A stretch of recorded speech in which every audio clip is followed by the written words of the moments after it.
소심했던 사람 기드온, 하나님께서 그 기드온을 부르셔서 여러가지 표징을 통하여 하나님이 함께 하신다고 하는 것을 확신했던 기드온은 하나님의 부르심을 받은 이후에 여러가지 표징으로 하나님이 함께 하신다고 하는 것을 알고 난 이후에 그는 강하고 담대한 사람이 되었습니다. 강하고 담대했던 사람 기드온이 이스라엘 백성들을 하나님을 대리해서 지도했던 지도자로서의 삶이 맞춰진 이후에 이스라엘 백성들은 평안히 또 그렇게 살 것 같았었지만 그의 서자인 아비멜렉은 자기의 어머니의 고향 사람인 세겜 사람들과 함께 힘을 합쳐서 자기의 형제들 70여 명을 무참히 살해하고 그리고 불의하고 사악한 방법으로 이스라엘 백성들의 지도자가 되어집니다. 그러나 지도자로서의 권력을, 지도자로서의 명예를 얼마 동안 누리기는 하였지만 더 이상 오랫동안 누리지 못하고 그는 하나님의 심판을 받게 되어집니다. 아비멜렉의 죽음에 관해서는 여러 가지 원인이 있을 수도 있지만 가장 중요한 또 가장 우리가 잊지 말아야 할 그 내용이 있는데 아비멜렉이 그의 형제 70여 명을 무참하게 살해하는 과정에서 한 명의 아들 요담이라고 하는 아들이 그 현장에서 도피를 하여 이제 그는 다른 사람들에게 아비멜렉의 과거에 관해서 세겜 사람들의 과오에 관해서 비유를 들어가며 이것은 잘못된 것이다 라고 이야기를 합니다. 그리고 그 잘못된 것에 관하여 하나님께서 반드시 심판하실 것이다 라고 예언을 하게 되어집니다. 이러한 예언의 내용이 들어있는 사사기 9장을 저는 읽으면서 이전에 사사 기드온이 이스라엘 백성들에게 선언했던 내용, 다시 말하면 나와 내 자손, 나의 후손들은 이스라엘 백성들의 지도자가 되지 않겠다고 했던 그 선언이 생각이 났고 그 선언과 오늘 이 사건을 통하여 하나님이 저에게, 하나님이 여러분들에게 주시는 메시지를 함께 나누고자 합니다. 기드온이 사사로 부름받고 그리고 미디안 족속과의 전쟁에서 승리를 하여 이스라엘 백성들은 또다시 평안한 가운데의 삶을 누리게 되어졌습니다. 사사가 사사로서 치리하는 동안, 사사가 사사로서 이스라엘 백성들을 통치하는 기간 동안 이스라엘 백성들은 하나님 앞에 다시 돌아왔고 하나님만을 경배하며 하나님만을 섬기는 그러한 신앙인들의 모습을 가진 것처럼 보였습니다. 그런데 이스라엘 백성들의 지도자인 기드온이 죽고 나자 이스라엘 백성들은 또다시 우상을 섬기기 시작했고 이방신에게 절을 하게 되었고 또 오늘 그의 서자였던 아비멜렉은 형제들을 무참히 살해하며 지도자로서 또는 왕으로서의 자리를, 권력을, 명예를 탐하는 욕심을 갖고 그렇게 악의한 패악한 방법으로 지도자가 되어지는 것을 우리는 볼 수 있습니다. 이스라엘 백성들의 잘못된 행동과 아비멜렉의 잘못된 방법은 결국 하나님의 심판을, 하나님의 진노를 불러와 아비멜렉과 그에게 동조했던 세겜 사람들을 심판하는, 그들이 하나님의 심판을 당하는 그러한 또 다른 원인이 되었던 것입니다.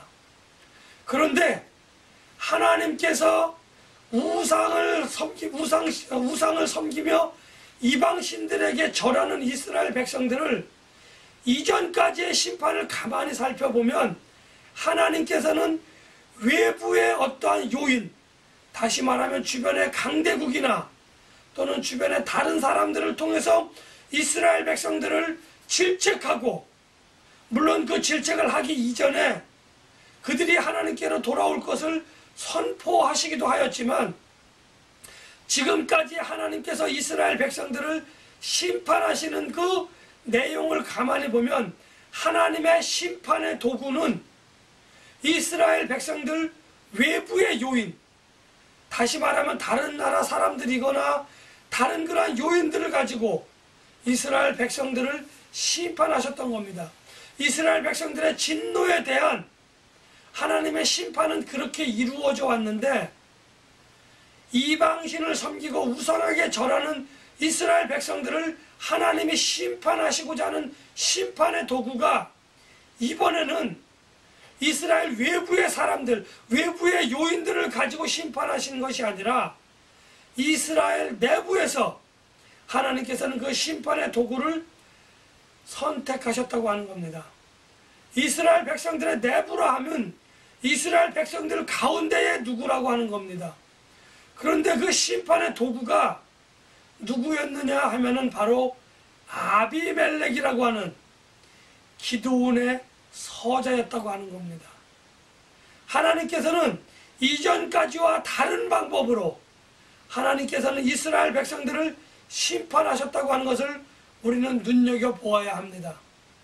그리고 이 아비멜렉이 세겜 사람들과 함께 자기의 형제들 70여 명을 살해하는 동안 그 정말 패악한 세대로서의 어떻게 말로 형용할 수 없는 그렇게 죄악스러운 죄악된 모습을 가진 아비멜렉에게 어느 누구도, 이스라엘 백성들 가운데 어느 누구도 그렇게 해서는 안 된다라고 이야기를 하는 사람이 없었고, 너 그것은 하나님의 말씀을 위배하였으니까, 하나님의 말씀을 어기는 것이니까 너는 그렇게 하면 안 된다라고 하나님께 고발하는 사람이 하나도 없었다고 하는 겁니다.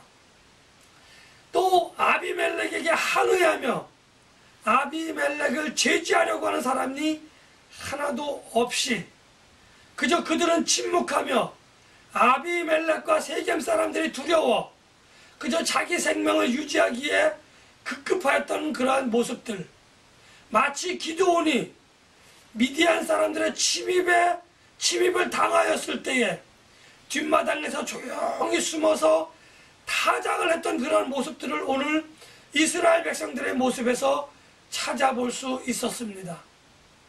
그런데 이렇게 아비멜렉이 세겜 사람들과 함께 자기의 형제들을 살해하는 그러한 참혹한 현장에서 도망하였던 그의 동생 요담은 아비멜렉과 그를 도와 자기의 형제들을 살해하는 그러한 아비멜렉과 세겜 사람들의 과오를 이스라엘 백성들에게 고발하게 되어집니다. 그리고 그 고발을 하나님이 들으셨고, 요담을 통하여 하나님은 이스라엘 백성들 가운데에 아비멜렉과 세겜 사람들을 심판하시겠다고 하는 그 메시지를 요담을 통해서 오늘 저에게, 오늘 여러분들에게 주었다는 겁니다. 다시 말하면 참혹한 행위를 주저하지 않고 했던 그 아비멜렉을 지도자로 인정하고 아비멜렉을 추종하며 그의 불의함을 고발하지 않았던 그 사람들, 그 사람들에 대한 요담의 고발, 하나님께 대한 요담의 고발, 너희가 그것에 항의하지 않느냐? 너희가 그것을 하나님께 고발하지 않느냐? 너희들이 그것은 아비멜렉의 행위에 소극적으로나마 동참하고 있다고 하는 그러한 시각을 가졌던, 그러한 의견을 가졌던 하나님의 그 마음을 하나님께서는 요담을 통하여 이스라엘 백성들에게 지목을 하였던 겁니다. 이스라엘 백성들에게 교훈을 하셨다는 겁니다.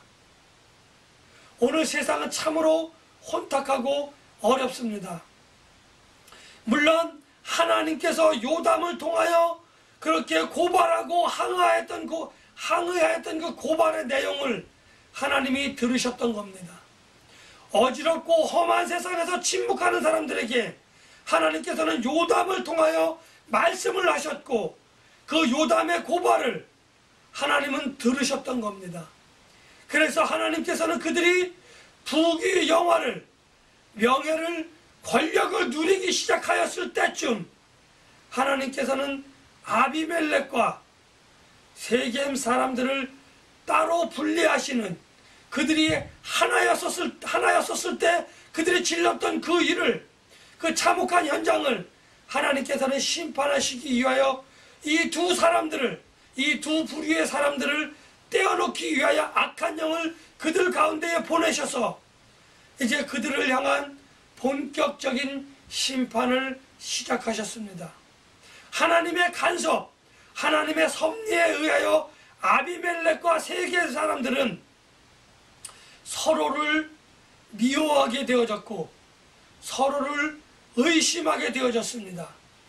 그래서 아비멜렉을 통하여서, 그가 가진 권력과 그가 가진 힘을 통하여서 세겜 사람들을 진멸하였고, 또 아비멜렉은 그 과정에서 치욕스러운 죽음을 맞이하게 되어집니다.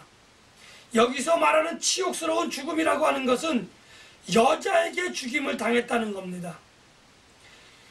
여자에게 죽임을 당하는 그것을 그 당시 유대인들 가운데에서는 그냥 평범한 죽음이 아니라 치욕스러운, 남자가 여자에게 죽임을 당했어?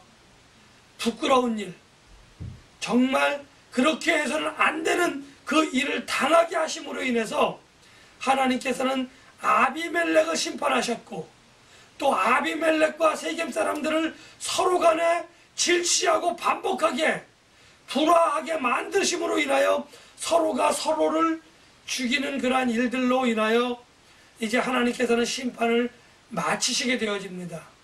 이렇게 공의로운 심판을 통해서 이러한 공의로운 심판 가운데에 사사기 9장은 끝이 나게 되어집니다. 지금 우리가 살고 있는 이 세상은 참으로 혼란스럽습니다. 어디가 길인지, 어디가 길이 아닌지조차도 구별할 수 없을 만큼 순간순간 우리는 판단을 해야 되는데 그 판단의 기준이 애매모호합니다. 살아가기 위해서는 이쪽을 택해야 하고, 하나님의 말씀은 이쪽임에도 불구하고 우리는 살아가고 자기의 위신을 지키기 위해서는 하나님의 말씀과는 전혀 상관이 없는 것을 때로는 원하든 원하지 아니하든 우리는 그 길과 그 방법을 선택해야만 하는 그러한 가운데에 서 있다고 하는 겁니다. 하나님의 말씀, 하나님의 율법과 규례와 법도가 무시되는 그 상황이 오늘 저에게, 오늘 여러분들에게 그렇게 펼쳐져 있는 것입니다. 마치 아비멜렉이 하나님의 말씀을 어기며 그의 형제들을 참혹하게 살해하고 그의 백성들 위에 군림하며 악행을 삼는 그러한 일들이 오늘 우리들에게, 그와 같은 일들이 오늘 저에게, 여러분들에게 벌어짐에도 불구하고 우리는 아무것도 할 수 없는 나약한 모습, 아니면 소극적으로 거기에 동조하는 모습, 아니면 소극적으로, 아니면 적극적으로 동조하며 또는 그것을 방조하는 모습이 오늘 저와 여러분들의 모습이자 이렇게 생각되어져서 오늘 하나님께서 이 기드온의 죽음 이후에 이스라엘 백성들에게 벌어지는 그 일들, 아비멜렉과 세겜 사람들의 일, 그리고 그들과 요담의 예언이 오늘 저에게, 오늘 여러분들에게 주시는 메시지를 한번 저는 살펴보고자 합니다. 태초에 하나님이 만드셨던 에덴 동산, 또 그곳에 하나님께서 모든 것을 잘 다스리라고 하셨던, 그래서 하나님이 자기를 대신하여 대리한 사람 아담과 하와를 그곳에 만들어 놓았습니다. 그리고 그 둘은 하나님을 대리하여 하나님의 피조물들을 잘 다스리고 있었던 가운데에 하나님의 말씀에 순종하지 않았던 아담의 타락은 오늘 아비멜렉이 지도자 또는 왕이라고 하는 권력을 탐하는 과정에서 형제들을 살해하는 그러한 참사를 불러왔습니다. 아담의 타락의 원인이었던 하나님의 말씀의 불순종, 하나님의 말씀의 불순종보다는 아담의 욕심이 컸었던 겁니다. 아담의 욕심이 잉태하여 죄가 되었고, 아담의 욕심이 죄가 되어 아담의 타락을 가져왔고, 그 타락으로 말미암아 시작된 허물과 죄는 오늘 사사기 9장에서 형제들을 무참히 살해하는, 또 세겜 사람들과 아비멜렉이 서로가 서로를 죽이는, 또 나 자신의 목숨을 위하여 그 불의한 모습을, 불의한 그 행동을 참고 인내할 수밖에 없었던, 아니 그것에 관해서 자기 목숨이 위태로울까 언급조차 하지 않는 모습을 오늘 우리들에게 보여주고 있는 겁니다. 결론적으로 말씀드리면 아비멜렉과 세겜 사람들에 대한 그러한 방관은, 이스라엘 백성들의 방관은 결국 그들이 진멸당하고 또 하나님의 백성들이 심판을 받는 그 일로 끝이 나게 되어집니다.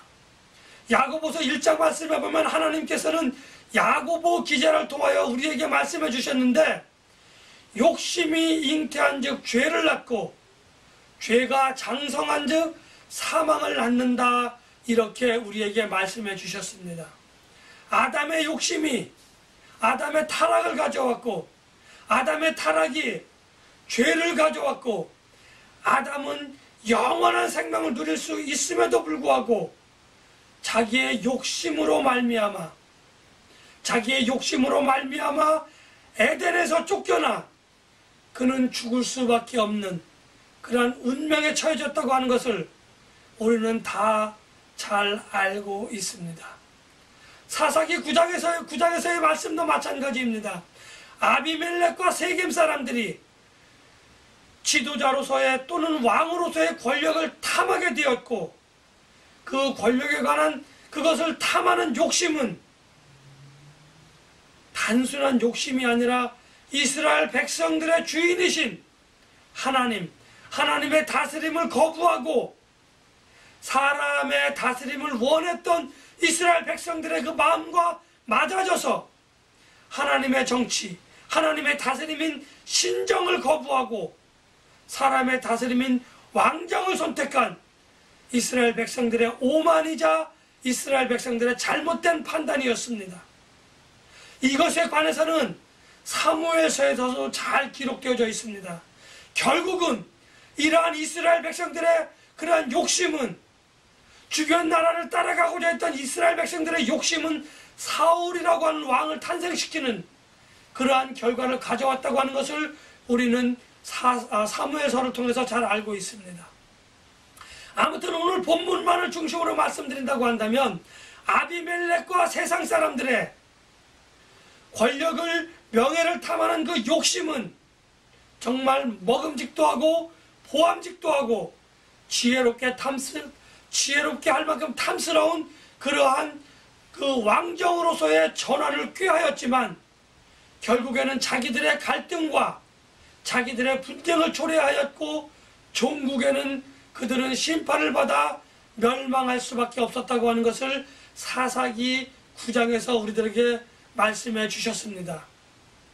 저는 다시 한번 말씀드리지만 이 사사기 9장 전체를 읽으면서 기드온이 했던 선언을 다시 한번 되새겨 보았습니다. 만약에 아비멜렉이 세겜 사람들이 기드온의 그 유언 아닌 선언을 잘 숙지하고 잘 따랐다고 한다면 이스라엘 백성들의 미래는, 이스라엘 백성들의 그러한 그 장차 그들의 삶은 어떻게 되었을까 하는 질문을 저 자신에게 오늘 해보았습니다. 여러분들이 탐하는 그 무엇이 있습니까? 여러분들이 갖고 싶어하는 그 욕심이 무언가가 있습니까? 그것이 하나님을 대체한다고 한다면, 그것이 하나님의 대리한 그러한 우리의 다스림을 거부하게 되고 그것에 반대되는 것이라고 한다면, 우리의 삶은 어떻게 되었을까 한번 생각해 보아야 합니다. 기드온은 가나안 정복 전쟁을 통하여, 그리고 그들이 가나안에서 살아가는 동안 여러 사사들을 통하여 하나님이 이스라엘 백성들에게 어떻게 관여하시고 이스라엘 백성들을 어떻게 다스렸다고 하는 것을 기드온은 그의 선조들로부터 잘 들어서 알고 있었습니다. 그런데 그가 미디안과의 전쟁을 하는 과정 속에서 우리의 선조들이 했던 그 이야기, 아버지가 해주셨던 이야기, 할아버지가 해주셨던 이야기, 그 열조들이 해주었던 그 이야기가 이야기로 끝난 것이 아니라 하나님이 정말 나와 함께 계시고 하나님이 우리를 다스려 줄 때만이 이스라엘 백성들은 평화로운 상태가 될 수 있구나, 이스라엘 백성들은 흠할 것이고 이스라엘 백성들은 번성할 것이다 라고 하는 그것을 기드온은 잘 깨달았습니다. 그래서 이스라엘 백성들에게 기드온은 그러한 선언을 했다고 하는 것을 우리는 기억해야만 합니다. 그런데 이스라엘 백성들의 그 선언을 우리는 잘 기억하지 못합니다. 기드온의 그 선언을 잘 기억하지 못하고 내 눈앞에 보이는 어떤 목적, 어떤 이익을 위하여 우리는 다른 박질하고 있는 것이 오늘 여러분들의 현실이라고 말씀드릴 수 있습니다. 기드온의 이 고백, 나와 나의 자손들은, 여러분들의 지도자가 되지 않겠다고 하는 그 자손들은 구약성서 욥기서 42장에서 욥이 했던 그 고백, 내가 죽게 대하여 귀로 듣기만 하였사오나 이제는 눈으로 주를 배움나이다 라고 하는 그 고백, 기드온의 이 선언과, 기드온의 이 고백과 글자는 다르지만 문장은 다르지만 같은 의미를 함축하고 있다고 저는 보았습니다. 욥의 고백이 기드온의 고백이 되는 그 순간입니다. 욥의 고백이 기드온의 고백이 되었던 것처럼 이제 그 기드온의 고백이 저의 고백, 또 여러분의 고백이 되어지고 우리 모두의 고백이 되어져서 하나님의 다스리심, 하나님의 왕이심을 부인하지 않고 살아가며 하나님으로부터 잘했다 칭찬받는, 하나님의 다스림을 받으며 영원한 복락을 누리시는 저와 여러분들이 되시기를 예수님의 이름으로 간절히 축복하며 기원합니다.